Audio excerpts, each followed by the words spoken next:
بسم اللہ الرحمن الرحیم۔ السلام علیکم ناظرین، میں ہوں چودھری عامر شہزاد اور آپ دیکھ رہے ہیں عکاس ٹی وی۔ آج میں اپنا کالم آپ کے ساتھ شیئر کروں گا جس کا عنوان ہے جس تن لاگے سیاستدان جذبات اور احساسات کا عملی نمونہ ہوتا ہے، جس کا مظاہرہ کیپٹن صفدر نے اس وقت کیا جب پی ڈی ایم کے دوسرے جلسے کے لیے مریم نواز اور دوسرے نون لیگی رہنما کراچی پہنچے۔ مزار قائد پر اسی جذبات کا مظاہرہ کرتے ہوئے کیپٹن صفدر نے پرجوش انداز میں نعرہ بازی کی، جو کسی بھی صورت قابل قدر عمل نہیں سمجھا جاتا۔ مزار قائد پر نعرے بازی کے سلسلے میں مسلم لیگ نون کے رہنما کیپٹن صفدر کو 19 اکتوبر کو کراچی کے نجی ہوٹل سے رات کے آخری پہر اس وقت گرفتار کیا گیا جب وہ اپنی اہلیہ مریم نواز کے ساتھ کمرے میں موجود تھے۔ بعد میں نعرے بازی اور دھمکیاں دینے کے الزام میں درج FIR کو جھوٹا قرار دیتے ہوئے اسے خارج کر دیا گیا۔ پولیس کی جانب سے جاری کردہ ابتدائی تفتیشی رپورٹ میں موقف اختیار کیا گیا کہ جب پولیس کی جانب سے مدعی کے موبائل فون ریکارڈ کے ذریعے واقعے کے روز اس کی لوکیشن معلوم کی گئی تو وہ وقوعے کے مقام کی نہیں تھی۔ تفتیشی رپورٹ میں مزید کہا گیا کہ اس ضمن میں پولیس کی جانب سے وقوع کی CCTV فوٹیج ریکارڈ کا بھی معائنہ کیا گیا، تاہم اسے بغور جائزے کے بعد اس میں بھی مدعی کی موجودگی ظاہر نہیں ہو سکی، جس کے بعد مدعی کی جانب سے واحد قابل دست اندازی دفعہ جھوٹی ثابت ہوتی ہے اور اس طرح اس FIR کو خارج کر دیا گیا۔ کیپٹن صفدر کی غیر مناسب طریقے سے گرفتاری پر PDM کے تمام رہنما مولانا فضل الرحمان، وزیر اعلیٰ سندھ مراد علی شاہ، چیئرمین بلاول بھٹو زرداری اور مریم نواز نے بھرپور انداز میں مذمت کرتے ہوئے کہا کہ گرفتاری میں چادر اور چار دیواری کے تقدس کو پامال کیا گیا۔ مسلم لیگ نون کی نائب صدر مریم نواز نے الزام عائد کیا تھا کہ سندھ پولیس کے انسپکٹر جنرل کو کراچی میں سیکٹر کمانڈ کے دفتر لے جا کر ان سے زبردستی کیپٹن صفدر کی گرفتاری کے احکامات پر دستخط کروائے گئے تھے۔ گرفتاری کو ہر طرف سے ناپسندیدہ فعل کے طور پر جانا گیا۔ یہاں پہ ایک سوال اٹھتا ہے کہ کیا کیپٹن صفدر کو سندھ پولیس نے گرفتار کیا؟ معاملہ اگر کیپٹن صفدر کی گرفتاری اور رہائی تک ہوتا تو اسے ایک سیاسی ایشو سمجھ کے لوگ بھول جاتے، لیکن اس کے اندر جو اصل اور اہم اور حساس معاملہ وہ یہ تھا IG سندھ کو اغوا کر کے پولیس کو مجبور کیا گیا کہ کیپٹن صفدر کی گرفتاری کی FIR درج کی جائے۔ ذرائع کے مطابق IG سندھ پر جب دباؤ ڈالا گیا کہ وہ کیپٹن صفدر پہ FIR کاٹنے کے لیے حکم نامہ جاری کریں، متعلقہ ادارے کے افراد IG سندھ مشتاق مہر کے گھر پہنچے، جس پر مشتاق مہر صاحب نے انہیں کہا کہ میں کپڑے اور دوائیاں اپنے ساتھ لے چلوں، جس پر انہیں کہا گیا کہ نہیں جناب، آپ کو سیکٹر کمانڈ کے دفتر میں ملاقات کے لیے لے جایا جا رہا ہے۔ اس بات سے تو کچھ لگتا ایسا ہی ہے کہ IG سندھ کو مبینہ طور پہ اغوا کر کے پولیس کو مجبور کیا گیا کہ انہیں کیپٹن صفدر کی گرفتاری کی FIR درج کرائی جائے۔ اس واقعے نے کہانی کو دوسری طرف موڑ دیا۔ IG سندھ غیر اخلاقی اور غیر مناسب طریقے سے ملاقات کے بعد بے عزتی محسوس کرتے ہوئے 2 مہینے کی درخواست دے کر اپنے آفیسر کو کہا کہ میں اس بے عزتی کے ساتھ اس سیٹ پر بیٹھنے کا اہل نہیں رہا، چھٹی پر جا رہا ہوں۔ اس کے بعد 36 DIGs کی طرف سے چھٹی کی درخواست آنا شروع ہو گئی، جس کے بعد بلاول بھٹو زرداری نے معاملے کو خود ہینڈل کیا۔ بلاول بھٹو زرداری نے اس معاملے پہ پریس کانفرنس کرتے ہوئے کہا وہ کون 2 لوگ تھے جو IG کے گھر میں گئے اور IG کو صبح 4 بجے کہاں لے کے گئے۔ میں مطالبہ کرتا ہوں DG ISI سے اور چیف آف آرمی اسٹاف سے کہ اپنے ادارے کی انویسٹیگیشن کریں کہ وہ کس طریقے سے اس صوبے میں اپنا کام کر رہے ہیں۔ جس نے بھی انہیں یہ ایڈوائس دی ہے کہ ایسا کام کرو، یہ غلط ایڈوائس ہے۔ اس پریس کانفرنس کے بعد آرمی چیف نے بلاول بھٹو زرداری کو فون کر کے واقعے کی شفاف تحقیقات کی یقین دہانی کرائی۔ بلاول بھٹو زرداری کے مطالبے پر army chief general Qamar Javed Bajwa Karachi واقعے کا نوٹس لیتے ہوئے کراچی کور کمانڈر کو ہدایت کی تھی کہ وہ اس معاملے سے منسلک حقائق کا تعین کریں اور 10 روز میں رپورٹ پیش کریں۔ بلاول بھٹو زرداری اور آرمی چیف نے معاملے کو سنبھالتے ہوئے پولیس افسران کو چھٹیاں منسوخ کرنے کا کہا، جس پر وہ راضی ہو گئے۔ بلاول کی درخواست پر آرمی چیف نے اپنے ادارے کے اندر شفاف تحقیقات کا وعدہ پورا کرتے ہوئے رپورٹ کی کچھ تفصیلات ISPR کے ذریعے منظر عام پر لا چکے ہیں۔ فوج کے شعبہ تعلقات عامہ کی جانب سے کہا گیا ہے کہ گزشتہ ماہ پاکستان مسلم لیگ نون کے رہنما کیپٹن صفدر کی کراچی میں حراست اور اس سے قبل سندھ کے انسپکٹر جنرل کے ساتھ پیش آنے والے واقعات کی تحقیقات مکمل ہونے کے بعد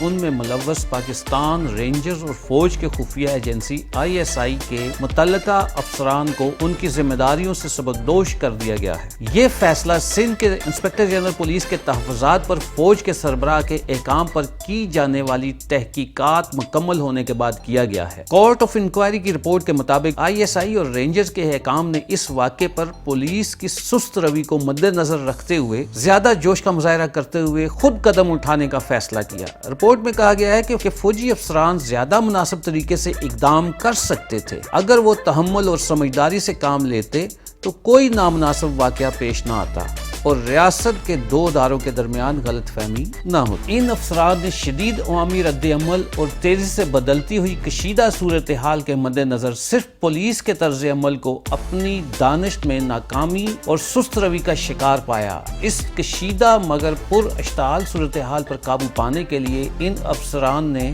اپنی حیثیت میں کسی قسم کے جذباتی رد عمل کا مظاہرہ کیا اور ذمہ دار اور تجربہ کار افسران کے طور پر انہوں نے ایسی ناپسندیدہ صورتحال سے تاہم گریز کرنا چاہیے تھا۔ کورٹ آف انکوائری کی سفارشات کی روشنی میں ان متعلقہ افسران کو اپنی موجودہ ذمہ داریوں سے ہٹا دیا گیا ہے اور ضابطے کی خلاف ورزی پر ان افسران کے خلاف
گیا کہ متعلقہ ذمہ دار رینجرز اور ISI کے افسران کو ان کی ذمہ داریوں سے ہٹا کر ان پہ مزید کارروائی GHQ میں کی جائے گی۔ یہ ایشو کیونکہ ریاست کے دو بڑے اہم اور حساس ادارے پولیس اور رینجرز کے درمیان غلط فہمی پیدا کرنے اور آپس میں لڑانے کے قریب جا چکا تھا، لہٰذا اس سے زیادہ حساس اور اہم ایشو اور کون سا ہو سکتا ہے۔ لیکن دوسری طرف آپ ہماری حکومت کا رویہ دیکھیں، وزیر اعظم صاحب اس حساس اور اہم ترین سیریس ایشو کو کامیڈی کہہ رہے ہیں۔ اب عوام وزیر اعظم سے پوچھتی ہے کہ اس کامیڈی کو آرمی چیف، سندھ حکومت، مسلم لیگ نون اور PDM اتنا سیریس کیوں سمجھ رہی ہے؟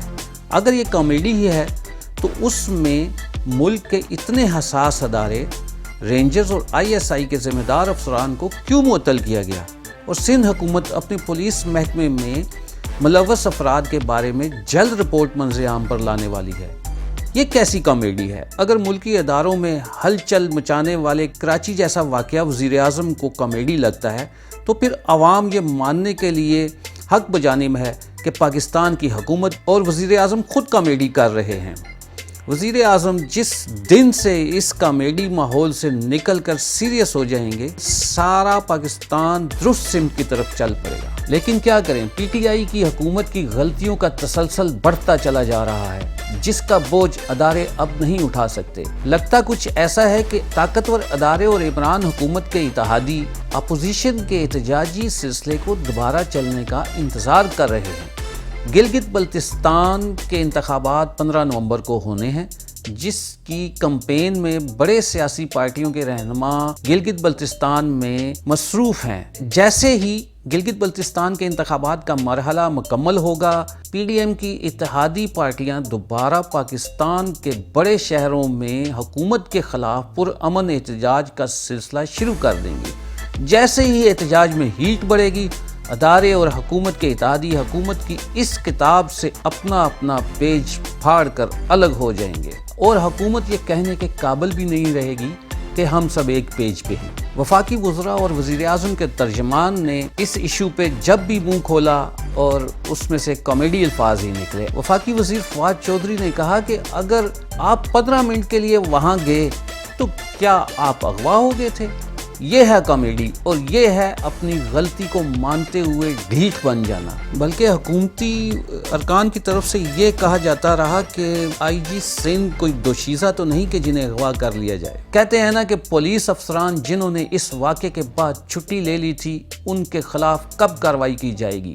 تو بھائی، جو پولیس افسران آئی جی سے بدسلوکی پر جبری چھٹی پر جانے کی درخواست دے چکے تھے، چھٹی پہ گئے نہیں تھے، انہوں نے درخواست دی تھی، ان کے سچا ہونے پر تو آرمی چیف نے خود مہر سب کرتے ہوئے اپنے انڈر افسران کے خلاف کارروائی کر دی۔ فوج کی طرف سے کورٹ آف انکوائری کی تفتیشی رپورٹ آنے پر بلاول بھٹو زرداری نے اس کو خوش آئند قرار دیا ہے، جبکہ میاں محمد نواز شریف نے اپنی ایک ٹویٹ میں اس رپورٹ کو ریجیکٹ کیا، جس کے پیچھے ایک مکمل کہانی ہے۔ اسی لیے کہا گیا کہ جس تن لاگے سو تن جاگے۔ 29 اپریل 2017 کو ایک حساس معاملے پر ہائی پروفائل میٹنگ ہوئی، جس میں وزیر اعظم Mian Muhammad Nawaz Sharif, army chief, D G I S P R اور چند سیاسی رہنماؤں نے شرکت کی۔ اس وقت کی اہم اور حساس میٹنگ میں عسکری اور سیاسی قیادت میں یہ فیصلہ ہونا تھا کہ کارروائی انتہا پسند تنظیموں کے خلاف ہونی چاہیے۔ اس پوری کی پوری ہائی پروفائل میٹنگ کا احوال خبر کی صورت میں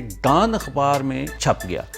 یہ خبر کس نے لیک کی، اس کا شک 5 لیگی رہنماؤں پر لگایا گیا، جس میں مریم نواز بھی شامل تھی۔ ڈان لیکس کے ایشو نے پاکستان میں ایک سیاسی بحران پیدا کر دیا تھا، جس کی باقاعدہ تحقیقات کرائی گئی تھی۔ تحقیقاتی کمیشن میں 2 بریگیڈیئر بیٹھے، انہوں نے تحقیق کی۔ یہ وہی بریگیڈیئر تھے جنہوں نے پٹھان کوٹ کی تحقیق کی، اور اس کے بعد انہی 2 بریگیڈیئرز نے پاناما لیکس کی بھی تحقیق کی تھی۔ ڈان لیکس پر نواز حکومت نے ابتدائی انکوائری رپورٹ بنائی تھی، جس کے نتیجے میں پرویز رشید اور طارق فاطمی دونوں کو وزارت سے ہٹا دیا گیا۔ اس کے بعد وزیر اعظم کے پرسنل سیکرٹری فواد حسن فواد نے ایک پریس کانفرنس میں کہا تھا کہ ہم نے 2 بندوں کو فارغ کر کے اس رپورٹ پر عمل درآمد کر دیا ہے، جس کے جواب میں اس وقت کے آئی ایس پی آر کے ڈی جی جنرل آصف غفور نے ایک ٹویٹ کے ذریعے نواز شریف کے اس اقدام کو ماننے سے انکار کرتے ہوئے ریجیکٹ لکھا تھا۔ اس ٹویٹ کے تقریباً 3 سال بعد میاں محمد نواز شریف کو موقع ملا کہ وہ آئی جی سندھ کے مبینہ اغوا پر آرمی کی طرف سے تفتیشی رپورٹ کو انہی کے انداز میں ریجیکٹ کر سکیں، اور جو انہوں نے کیا۔ میاں نواز شریف کی طرف سے رپورٹ کے ریجیکٹ کرنے کے بعد بحث چل نکلی کہ انہیں ایسا نہیں کرنا چاہیے تھا۔ ہر کوئی اپنا اپنا تجزیہ کر رہا ہے، اور یہ ہر ایک کا حق ہے، لیکن جناب صرف ایک لمحے کے لیے اس جملے پر غور کریں کہ جس تن لاگے سو تن جانے۔ آپ خود سوچیں، آرمی کی کورٹ آف انکوائری کی رپورٹ خود چیخ کر یہ نہیں کہہ رہی کہ میاں نواز شریف کا بیانیہ سچا ہے۔ آئی جی سندھ کو مبینہ طور پہ زبردستی سیکٹر کمانڈ کے دفتر لے جا کر ان پہ کیپٹن ریٹائرڈ صفدر کے خلاف ایف آئی آر درج کرانے کا دباؤ نہیں ڈالا گیا، لہٰذا آرمی چیف اور ان کے فیصلے نے میاں نواز شریف کے بیانیے کو اکنالج کیا ہے۔ اس فیصلے کے بعد مجھے لگتا ہے میاں صاحب کے بیانیے میں سختی اور تیزی آ جائے گی، کیونکہ وہ اب سمجھ چکے ہیں کہ جب تک وہ اپنے بیانیے پر سختی سے کاربند ہیں، ادارے ان کے ساتھ مذاکرات کے لیے اور نرمی برتنے کے لیے تیار ہو رہے ہیں۔ اب اداروں کے پاس میاں صاحب کے بیانیے اور پی ڈی ایم کی شرائط ماننے کے علاوہ دوسرا کوئی آپشن نہیں بچا۔ اسی میں اداروں، سیاسی پارٹیوں اور پاکستان کے استحکام کا راز پوشیدہ ہے، کیونکہ جب تک آپ اپوزیشن کے بیانیے کو اپنے ساتھ لے کر نہیں چلے گے، ان کے تحفظات کو دور نہیں کریں گے، تب تک پاکستان میں سیاسی استحکام نہیں پیدا ہوگا۔ آرمی کے کورٹ آف انکوائری کی تفتیشی رپورٹ آنے کے بعد پی ٹی آئی اور اسٹیبلشمنٹ میں فاصلے بڑھنے کا سلسلہ شروع ہو چکا ہے. ابھی تو ابتدا ہے جناب، کیونکہ آرمی کے کورٹ آف انکوائری نے حساس معاملے پر فیصلہ دیا ہے جس کو وزیر اعظم کامیڈی سمجھتے رہے. بھلا ایک ہی ایشو کو کامیڈی اور سیریس سمجھنے والے ایک پیج پر کیسے رہ سکتے ہیں؟ آخر میں اپنا اور اپنے پیاروں کا خیال رکھیں. اللہ حافظ.